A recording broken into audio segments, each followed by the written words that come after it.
Big Alasdair and the Goblin.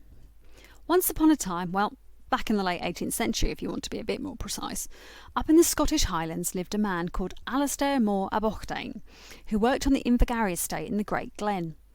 Now, this wasn't Alasdair's real last name, rather it was a nickname that he ended up with, and it means Big Alasdair of Misfortune, or Big Alasdair of the Goblin.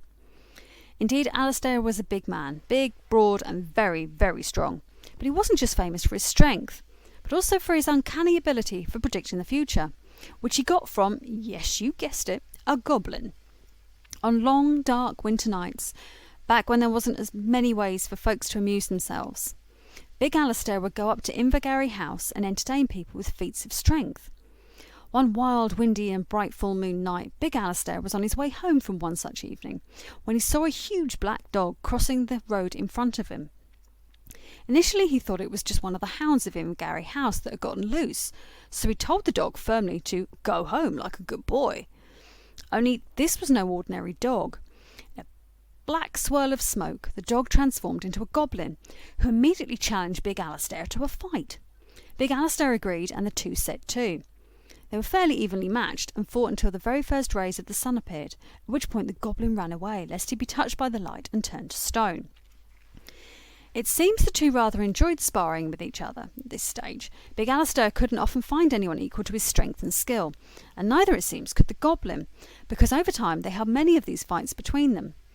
In between their bouts, when taking a breather or two, or stopping for a bit of refreshment, Big Alasdair and the goblin would talk, and during these chats the goblin would pass on valuable information on what was to come, giving Big Alasdair glimpses into the future. Big Alasdair didn't keep the information to himself, he told his friends. And for a while none of his predictions happened, so his friends ridiculed him for his outlandish comments. But then they started to come true. One thing the goblin had kept mentioning was that soon Invergary House would fall. Now this prediction didn't go down very well, and Big Alasdair was called up to the big house to account for his trouble making, but of course, in due course, the house did fall, as the laird soon died and left a whole heap of debts, which forced his son and heir to sell up. Time marched on, and the two continued to fight each other every so often. Soon Big Alasdair found himself in the Black Watch, fighting in the Peninsular War, a conflict fought between Spain and Portugal, in which the British supported Portugal, and that was fought between 1807 and 1814. Now, like all soldiers, Big Alasdair wasn't sure if he was going to survive the war, but the goblin, every time they fought, assured him that he would survive and make it home safely. In time, Big Alasdair did get home safe and sound to the Highlands, but he was tired of war and tired of fighting. Yet still the goblin would visit him and demand that they spar and fight. Big Alasdair tried to avoid the goblin, but it never worked. At one point, Big Alasdair even tried emigrating to America to avoid the goblin. But no, guess who was waiting for him on the dock as soon as he arrived? Yep, the goblin, who promptly asked him how his journey had been. Alasdair replied honestly that it had been long, tiring, and taken 6 long months. The goblin was shocked, so Alasdair asked the goblin how long it had taken him to travel from Scotland to America. The goblin shrugged and said, "Well, I only set off this afternoon."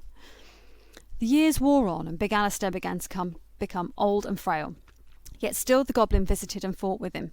One day as they were sparring, Big Alasdair found himself far too out of breath. He asked for a time out, saying that he was getting far too old for this now, and could they please not fight? The goblin was genuinely shocked. He said to Big Alasdair, "My dear man, you could and should have said that at whatever time you wanted to stop all this fighting between us. If you'd ever said that when we first met all these years ago, I would never have bothered you or continued to bother you." Big Alasdair was dumbfounded. He said politely to the goblin, "Why, thank you for all that you've shared with me over the years. Thank you for the fights. Thank you for all the predictions you've shared with me. But now I fear this really is the time for us to stop and part ways." The goblin agreed and took a bow, before vanishing in a cloud of smoke. Big Alasdair never saw him again, but he had plenty of predictions left that kept him going as a seer for the rest of his life. So here's the thing. Goblins and other fairies appreciate honesty, and they really like people who mean what they say and say what they mean. So if you ever find yourself talking to a goblin or other fairy being, please take this advice to heart. The end. Thanks for watching. See you in the next video.